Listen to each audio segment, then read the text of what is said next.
നമസ്കാരം. വചന സമീക്ഷയുടെ പുതിയൊരു അധ്യായത്തിലേക്ക് എല്ലാ പ്രിയ പ്രേക്ഷകർക്കും സ്വാഗതം. ഇന്നത്തെ വിചിന്തനത്തിനായുള്ള തിരുവചന ഭാഗം സങ്കീർത്തനങ്ങൾ 118 അധ്യായം 24 വാക്യം.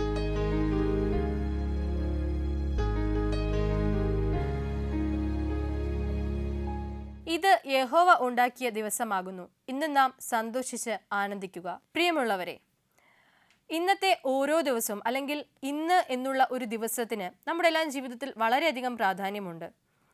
ഓരോ ദിവസവും പുതിയതാണെന്നും ഓരോ ദിവസത്തെ പ്രവൃത്തികളും ചിന്തയും ഒക്കെയും പുതിയതായിരിക്കണം എന്നുള്ളതാണ് ഈ വചനം നമ്മോട് പറയുന്നത്.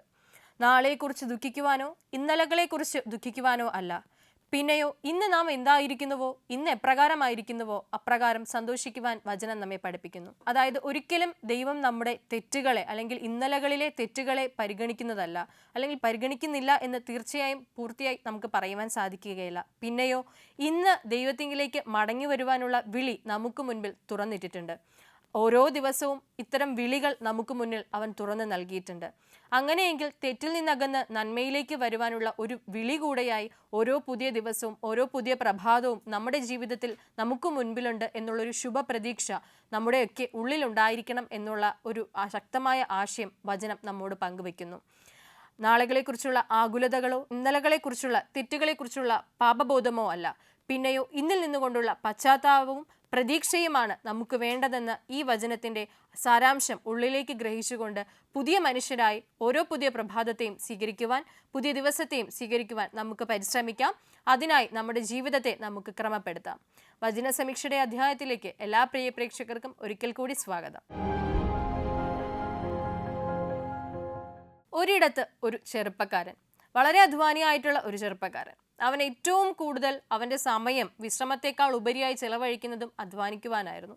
എന്നാൽ അവന് അവൻ്റെ ഇഷ്ടത്തിനനുസരിച്ചുള്ള അല്ലെങ്കിൽ അവൻ്റെ ശാരീരിക ക്ഷമതയ്ക്കനുസരിച്ചുള്ള ഒരു ജോലി ഇതുവരെയും ലഭിച്ചിട്ടില്ല. ഓരോ ദിവസവും ഓരോ തരം ജോലി ചെയ്തുകൊണ്ട് മുന്നോട്ട് ജീവിതം കൊണ്ടുപോയിക്കൊണ്ടിരുന്ന ഒരു ചെറുപ്പക്കാരൻ. അങ്ങനെ ഇരിക്കെ അവൻ ആഗ്രഹിക്കുകയാണ്, എനിക്ക് എല്ലാ ദിവസവും സ്ഥിരമായി ആരുടെയെങ്കിലും കീഴിൽ നിന്നുകൊണ്ട് അല്ലെങ്കിൽ ആരോടെങ്കിലും ഒപ്പമായിരുന്നു കൊണ്ട് ജോലി ചെയ്യണം.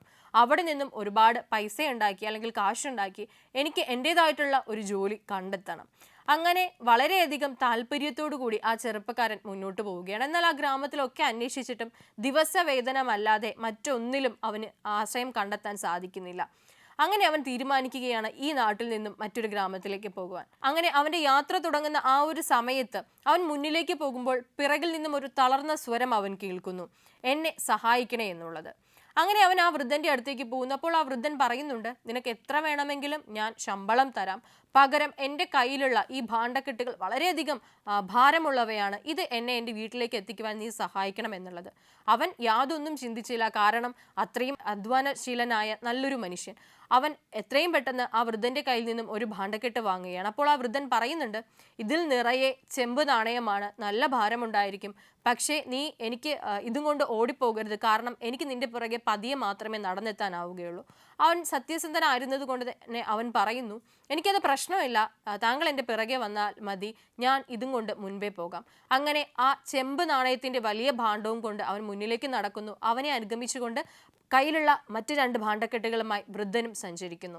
പിന്നീട് തുടർന്ന് എന്തായിരിക്കും സംഭവിച്ചിട്ടുണ്ടാവുക എന്നുള്ളതിലേക്ക് നമുക്ക് മടങ്ങി വരാം. അതിനു മുൻപായി നമ്മുടെ ഒന്നാമത്തെ കോളിലേക്ക് നമുക്ക് കടക്കാം. നമസ്കാരം, വചന സമീക്ഷയിലേക്ക് സ്വാഗതം. ആരാണ്? എന്റെ പേര് ജിജി ലൂക്കോസ്. എവിടെ നിന്ന് വിളിക്കുന്നു ജിജി ആന്റി?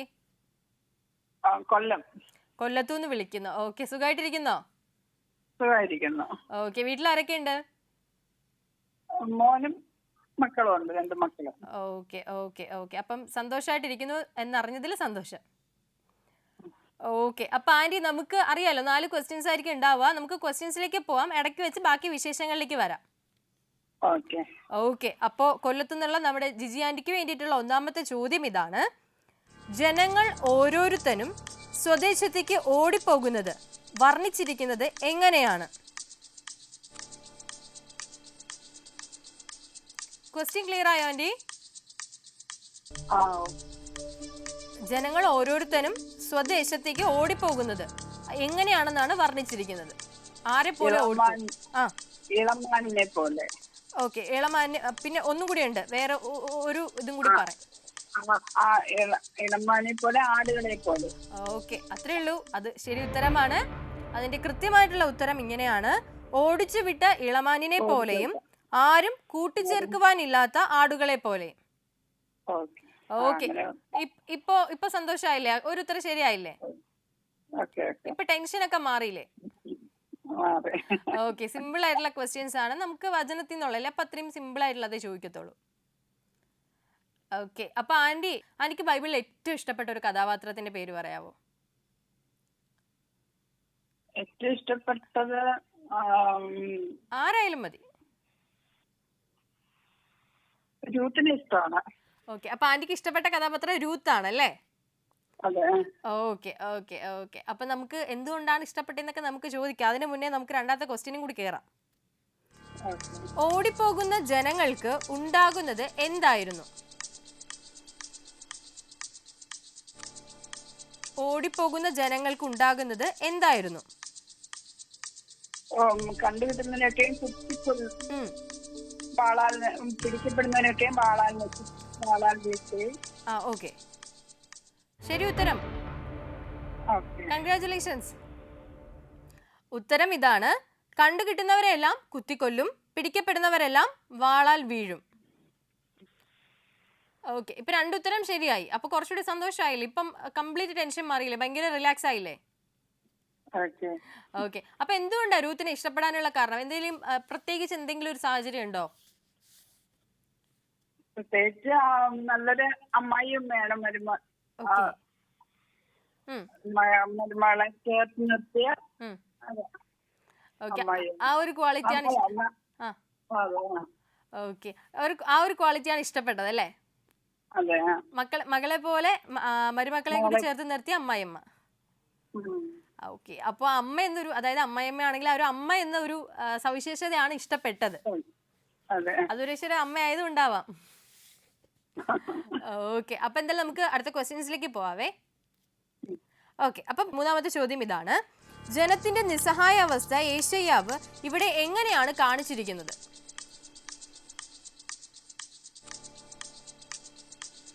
ആ നിസ്സഹായ അവസ്ഥ എങ്ങനെ കാണിച്ചിരിക്കുന്നു?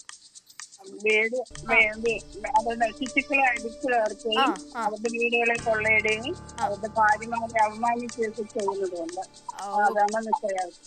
ഓക്കെ, പറഞ്ഞ ആ നിസ്സഹായ അവസ്ഥ അല്ലെ ജനത്തിന്റെ, അത് ശരി ഉത്തരമാണ്. കൺഗ്രാറ്റുലേഷൻസ്. ഉത്തരം ഇതാണ്: അവരുടെ കൺമുൻപിൽ വെച്ച് അവരുടെ ശിശുക്കളെ അടിച്ചു തകർത്തു കളയും, അവരുടെ വീടുകൾ കൊള്ളയടിക്കും. ഓക്കെ, ഇപ്പം സംശയമൊക്കെ മാറിയല്ലോ? ഓക്കെ, അപ്പൊ നമുക്ക് നാലാമത്തെ ക്വസ്റ്റ്യൻ കൂടെ ചോദിച്ച് അവസാനിപ്പിക്കാം. ഓക്കെ, ചോദ്യം ഇതാണ്: ബാബിലോണിനെതിരായി യഹോവ ഉപയോഗിക്കുന്നത് ഏത് ദേശത്തെയാണ്? മേദ്യർ. അതൊരു സംശയമൊന്നുമില്ല, അതിപ്പോ ശരി ഉത്തരമാണ്. മേദ്യര്. ശരി ഉത്തരം മേദ്യര്. ഓക്കെ, ഇപ്പൊ 4 ക്വസ്റ്റ്യൻസ് ശരി ഉത്തരം പറഞ്ഞു. തുടക്കത്തിൽ ഒരു പേടി ഉണ്ടായിരുന്നില്ലേ എനിക്കൊന്നും പറയാൻ പറ്റില്ല എന്നുള്ളത്?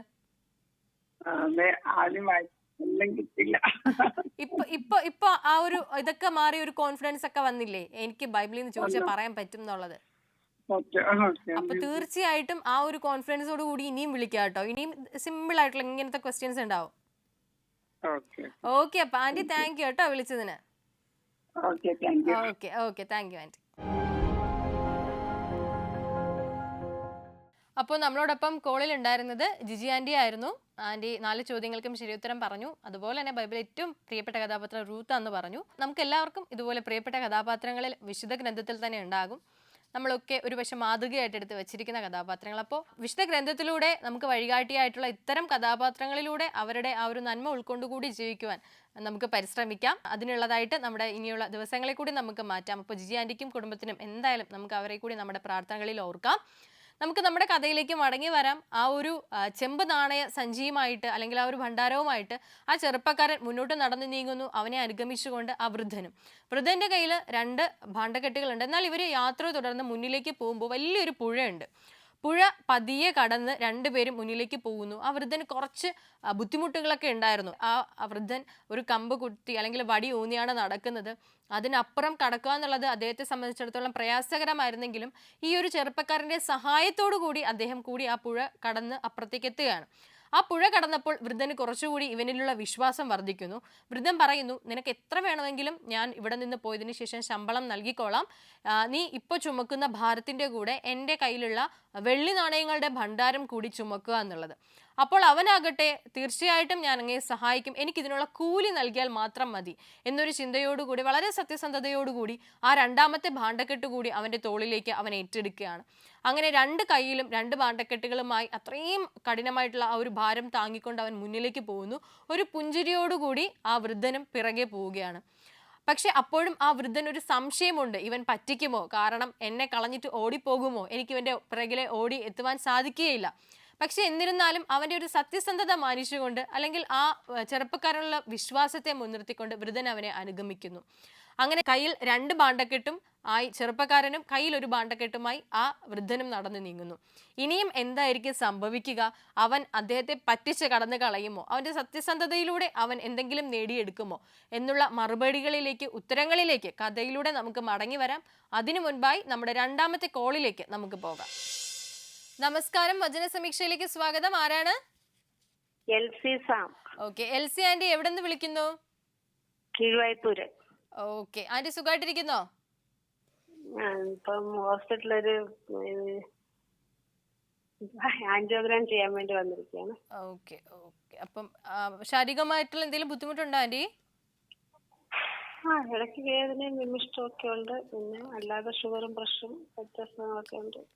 പ്രാർത്ഥിക്കാം ആന്റി, ഉറപ്പായിട്ടും തീർച്ചയായിട്ടും നമ്മൾ പ്രാർത്ഥിക്കാം കേട്ടോ. ദൈവം നമ്മളെ ഇത്രത്തോളം നടത്തുന്നു എന്നുള്ള ആ ഒരു ശുഭാപ്തി, വിശ്വാസം, പ്രതീക്ഷ അതൊക്കെ ജീവിതത്തിൽ ഉണ്ടാകട്ടെ.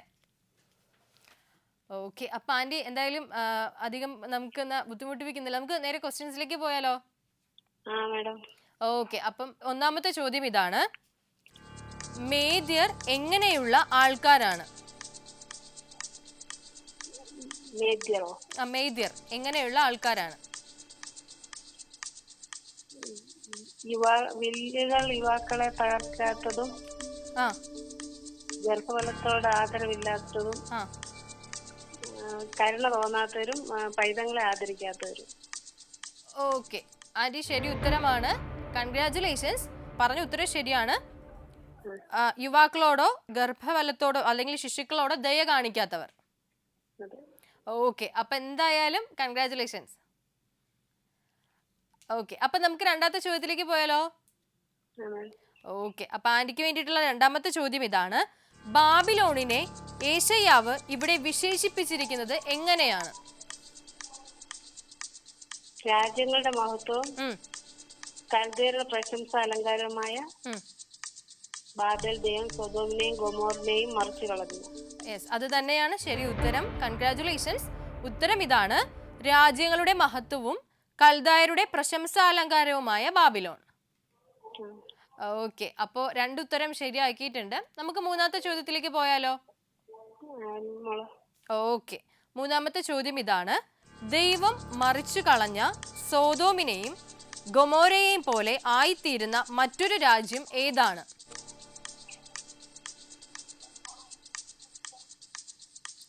ക്വസ്റ്റ്യൻ ക്ലിയർ ആയോ ആന്റി? ദൈവം മറിച്ചു കളഞ്ഞ സോദോമിനെയും ഗൊമോരയെയും പോലെ ആയിത്തീരുന്ന മറ്റൊരു രാജ്യം ഏതാണ്? മുന്നത്തെ ചോദ്യത്തിൽ ഉത്തരം ഉണ്ടായിരുന്നു, ഒരു രാജ്യത്തെ. ഓക്കെ, ശരി ഉത്തരമാണ്, ബാബിലോൺ എന്നാണ് ഉത്തരം. അപ്പോ കൺഗ്രാറ്റുലേഷൻസ്. ഓക്കെ, അപ്പം ആന്റി നാലാമത്തെ ക്വസ്റ്റ്യൻ ഇവിടെ ചോദിച്ച് നമുക്ക് അവസാനിപ്പിക്കാവേ. ഓക്കെ, നാലാമത്തെ ചോദ്യം ഇതാണ്, ബാബിലോണിന്റെ അവസാനം എന്തായിരിക്കും? അറബിക്കാരൻ അവിടെ കൂടാരം അടിക്കുകയില്ല, ഇടയന്മാർ അവിടെ ആളുകളെ കിടത്തുകയുമില്ല.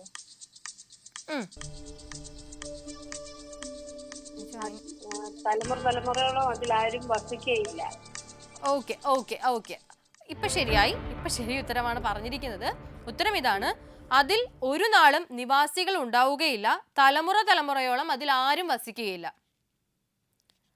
അതിനുശേഷവും ആ വചനങ്ങൾ തുടർന്ന് പോകുന്നുണ്ട്, കൂടാരം അടിക്കുകയില്ല എന്നുള്ള കാര്യങ്ങളൊക്കെ. അപ്പൊ എന്തായാലും ശരി ഉത്തരമാണ് കേട്ടോ. ഓക്കെ, അപ്പൊ 4 ചോദ്യങ്ങൾക്കും ആന്റി ശരി ഉത്തരം പറഞ്ഞിട്ടുണ്ട്. ആൻറ്റി പുറത്തൊരു ചുറ്റുപാടിലാണെന്ന് അറിയാം, പുറത്തൊരു അന്തരീക്ഷത്തിലാണെന്ന് അറിയാം. പക്ഷെ എന്നിരുന്നാലും വചന സമീക്ഷയിലേക്ക് വിളിക്കാനും വചനം പങ്കുവെക്കുവാനും ഉത്തരം പറയാനും ഒക്കെ കാണിച്ച ഒരു മനസ്സിന് ഒരുപാട് നന്ദി കേട്ടോ. Thank you. ഓക്കെ ആൻറ്റി, അപ്പൊ എന്തായാലും പ്രാർത്ഥിക്കാം കേട്ടോ, നന്നായിട്ട് ആരോഗ്യസ്ഥിതിയൊക്കെ മെച്ചപ്പെടട്ടെ, പ്രാർത്ഥിക്കാം. ശരി.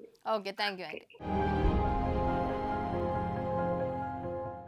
അപ്പോൾ എൽസി ആൻറ്റി ആയിരുന്നു നമ്മളോടൊപ്പം കോളിൽ ഉണ്ടായിരുന്നത്. ആൻറ്റിയുടെ കോളിൽ നിന്ന് തന്നെ എല്ലാവർക്കും മനസ്സിലായി കാണും, ഒരു ആരോഗ്യ പ്രശ്നങ്ങളുമായിട്ടൊക്കെ ബന്ധപ്പെട്ട് പുറത്തൊരു അന്തരീക്ഷത്തിൽ നിന്നുകൂടിയാണ് ആൻറ്റി നമ്മളെ കോണ്ടാക്ട് ചെയ്തത്. അപ്പം അത്രയും ഈശോയെ സ്നേഹിക്കുന്നതുകൊണ്ട്, അത്രയും വചനത്തെ സ്നേഹിക്കുന്നതുകൊണ്ട് മാത്രമാണ് ആ ഒരു കോള് പോലും നമുക്ക് കിട്ടിയത്. തീർച്ചയായിട്ടും ആൻറ്റിയുടെ ഒരു സാഹചര്യങ്ങളെ ചുറ്റുപാടുകളൊക്കെ സമർപ്പിച്ച് പ്രാർത്ഥിക്കാം. ആരോഗ്യപരമായിട്ടുള്ള ഒരു സൗഖ്യത്തിന് വേണ്ടിയിട്ട്, രോഗശാന്തിക്ക് വേണ്ടിയിട്ടൊക്കെ നമുക്ക് പ്രാർത്ഥിക്കാം. അപ്പോൾ നമുക്ക് നമ്മുടെ കഥയിലേക്ക് മടങ്ങി വരാം. ആ വൃദ്ധൻ കയ്യിലുണ്ടായിരുന്ന ഒരു അവസാനത്തെ ഭാണ്ഡക്കെട്ട് കൂടി ഈ ചെറുപ്പക്കാരൻ്റെ കയ്യിലേക്ക് കൊടുത്തിട്ട് പറയുന്നുണ്ട്, ഇതും കൂടി നീ സൂക്ഷിക്കുക, ഇതിൽ നിറയെ സ്വർണ്ണ നാണയമാണ്.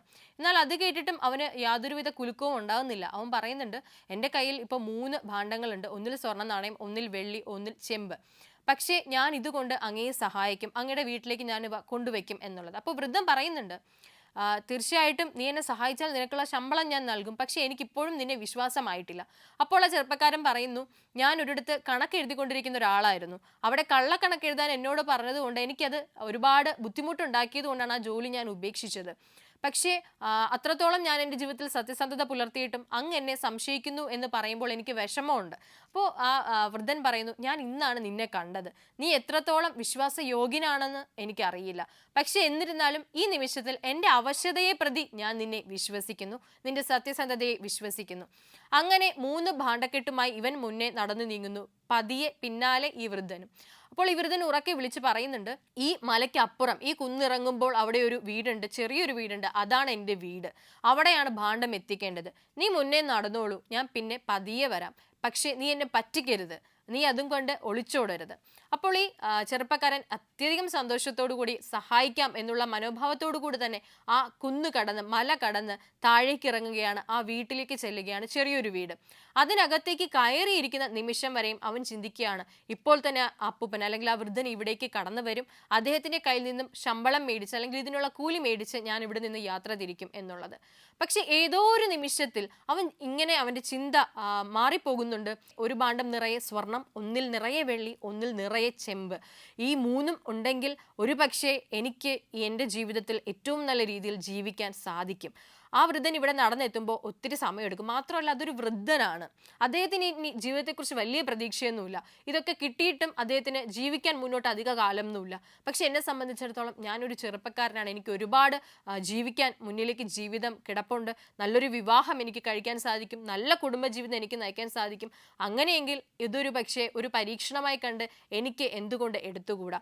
അങ്ങനെ ഏതോ ഒരു നിമിഷം, അത്ര നാളും സത്യസന്ധനായി ജീവിച്ച ആ ഒരു മനുഷ്യൻ ഏതോ ഒരു നിമിഷത്തിൻ്റെ ദുർബലമായ ചിന്തയാൽ 3 ഭാണ്ഡക്കെട്ടും കൊണ്ട് അവിടെ നിന്ന് യാത്രയാവുകയാണ് ആ വൃദ്ധൻ ഭവനത്തിലേക്ക് എത്തിച്ചേരുന്നതിന് മുൻപേ. എന്തായിരിക്കും അത്ര മാത്രം സത്യസന്ധനായ ഒരു വ്യക്തിയുടെ ആ ഒരു നിമിഷത്തെ ചിന്ത കൊണ്ട് അവൻ്റെ ജീവിതത്തിൽ ഉണ്ടാക്കുന്ന വലിയ പ്രത്യാഘാതം എന്നുള്ളത് നമുക്ക് മടങ്ങി വരാം. അതിനു മുൻപായി നമ്മുടെ ഇന്നത്തെ അവസാനത്തെ കോളറിലേക്ക് നമുക്ക് പോകാം. നമസ്കാരം, വചന സമീക്ഷയിലേക്ക് സ്വാഗതം. ആരാണ്? മേഴ്സി ആന്റി, എവിടെ നിന്ന് വിളിക്കുന്നു? ചെമ്പഴന്തി ഉദയഗിരിയിൽ നിന്ന്. Okay, Chempazhanthi Udayagiri. Okay aunty, സുഖമായിട്ടിരിക്കുന്നോ? സുഖമാണ്. ഓക്കെ ആന്റി, അപ്പൊ എന്തായാലും നമുക്ക് ക്വസ്റ്റ്യൻസിലേക്ക് പോവാം, അതിനിടയ്ക്ക് ബാക്കി വിശേഷങ്ങളിലേക്ക് വരാം. ഓക്കെ, അപ്പൊ മേഴ്സി ആന്റിക്ക് വേണ്ടിയിട്ടുള്ള ഒന്നാമത്തെ ചോദ്യം ഇതാണ്: യഹോവയുടെ ന്യായവിധി ബാബിലോണിന് മേൽ ഉണ്ടാകുവാനുള്ള പ്രാഥമിക കാരണം എന്തായിരുന്നു?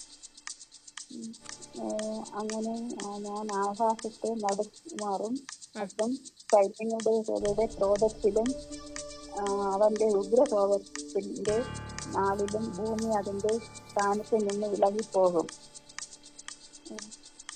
അതായത് ആ ക്രോധം അല്ലെങ്കിൽ ആ ന്യായവിധി, അതെല്ലാം ന്യായവിധികളാണ്, അതെല്ലാം എന്ത് സംഭവിക്കും എന്നുള്ളത്. ആ ന്യായവിധി ഉണ്ടാകാനുള്ള കാരണം പറഞ്ഞോളൂ. അവരുടെ തിന്മ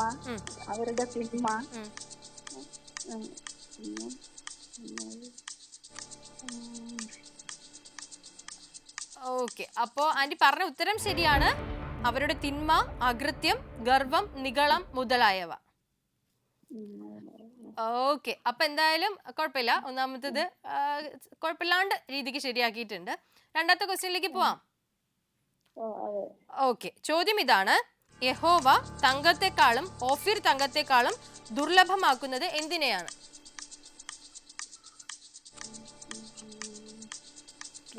ഞാൻ ഒരു പുരുഷനെ തങ്കത്തെക്കാളും ഒരു മനുഷ്യനെ ഓഫീർ തങ്കത്തെക്കാളും ദുർബലമാക്കും. ഉത്തരം ശരിയാണ്. ഒരു മനുഷ്യനെ എന്നുള്ളതാണ് ഉത്തരം. ഒരു മനുഷ്യനെ. ഓക്കെ, അപ്പൊ ആന്റി പിന്നെ ബാക്കി വിശേഷങ്ങളിലോട്ട് നമുക്ക് വരാം. ആന്റി പാട്ട് പാടാറുണ്ടോ? പാട്ട് പാടും, അങ്ങനെ പാടാൻ അത്ര ഇല്ല. പാടാനാണോ ഏതെങ്കിലും ഒരു വചനം പറയാനാണോ? എന്താ ഇഷ്ടം? ഒരു വചനം പറയാനാണോ അതോ പാട്ട് പാടാൻ എന്താ ഇഷ്ടം? ഒരു പാട്ട് പാടാം. ഓക്കെ, പാടിക്കോളൂ. എന്തതിശയമേ ദൈവത്തിൻ സ്നേഹം എത്ര മനോഹരമേ, അതു ചിന്തയിലടങ്ങ സിന്ധു സമാനമായി സന്തതം കാണുന്നു ഞാൻ. എന്തതിശയമേ ദൈവത്തിൻ സ്നേഹം എത്ര മനോഹരമേ. മതിയാ? മതി മതി, സന്തോഷായി, നമുക്ക് സന്തോഷായി. ചെറിയ മടിയൊക്കെ ഉണ്ടായിരുന്നെങ്കിലും പിന്നീട് പാടിയല്ലോ. യെസ്, മടിച്ചിരിക്കാണ്ട് ഇങ്ങനെ ചെയ്യണം. നമുക്ക് ഉന്മേഷം ആകണ്ടേ? നമുക്ക് എനർജി ഒക്കെ വേണ്ടേ? ഓക്കെ, ഇനി വിളിക്കുമ്പോ പാട്ട് പാടാൻ പറഞ്ഞാൽ ഓൺ ദ സ്പോട്ട് പാടണം. ഓക്കെ, ചമ്മലും മടിയൊന്നും നമുക്ക് വേണ്ട. ഓക്കെ, അപ്പൊ നമുക്ക് ആന്റി അടുത്ത ക്വസ്റ്റ്യനിലേക്ക് പോയാലോ? ഓക്കെ, ക്വസ്റ്റ്യൻ ഇതാണ്: യഹോവയുടെ ദിവസത്തിൽ അവരുടെ ശിക്ഷാവിധി എങ്ങനെയായിരുന്നു?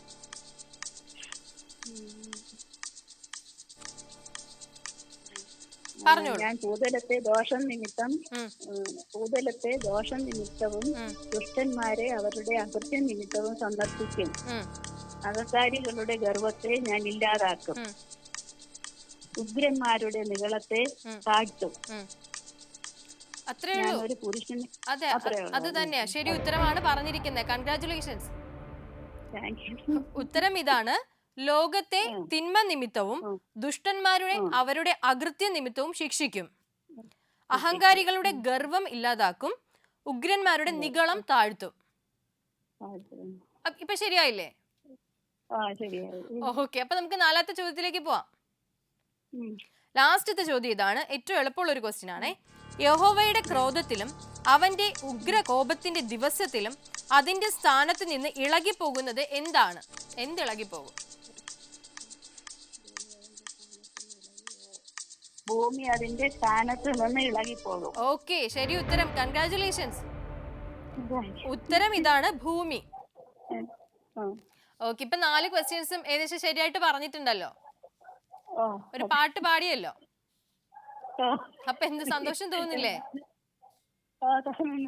ഈ സന്തോഷം നന്നായിട്ട് പാടി. വളരെ നന്നായിട്ട് പാടി. അപ്പൊ ഇനി വിളിക്കുമ്പോഴും പാട്ടൊക്കെ പഠിച്ചിട്ട് വിളിക്കണം കേട്ടോ.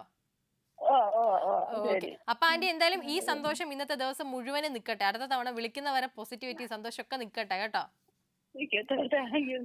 ഓക്കെ ആന്റി, അപ്പൊ താങ്ക് യു. അപ്പോൾ മേഴ്സി ആന്റി ആയിരുന്നു നമ്മളോടൊപ്പം കോളിൽ ഉണ്ടായിരുന്നത്. ആന്റി സന്തോഷത്തോടെ ഭയങ്കര ചില്ലായിട്ട് നമ്മളോട് സംസാരിച്ചു. അപ്പോൾ എന്തായാലും ആന്റിക്ക് വേണ്ടിയിട്ട് നമുക്ക് പ്രാർത്ഥിക്കാം. നമുക്ക് നമ്മുടെ കഥയിലൂടെ ഇന്നത്തെ ഒരു അധ്യായത്തിന്റെ അവസാനത്തിലേക്ക് പോകാം. ആ ചെറുപ്പക്കാരൻ 3 ഭാണ്ഡക്കെട്ടും കൊണ്ട് അവിടെ നിന്ന് ഓടിപ്പോവുകയാണ്. വൃദ്ധൻ വരുന്നതിന് മുന്നേ അവൻ ഓടിപ്പോവാണ്. അവൻ ഒരു ആരുമില്ലാത്ത സ്ഥലത്ത് ചെന്നിരുന്നിട്ട് ഭാണ്ഡക്കെട്ട് സന്തോഷത്തോടു കൂടി തുറന്നു നോക്കുകയാണ്.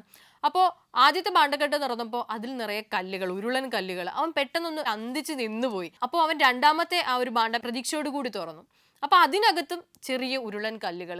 മൂന്നാമത്തതും ഒരു പ്രതീക്ഷയുമില്ലാതെ തുറന്നു. അതിനകത്തും ഉരുളൻ കല്ലുകൾ.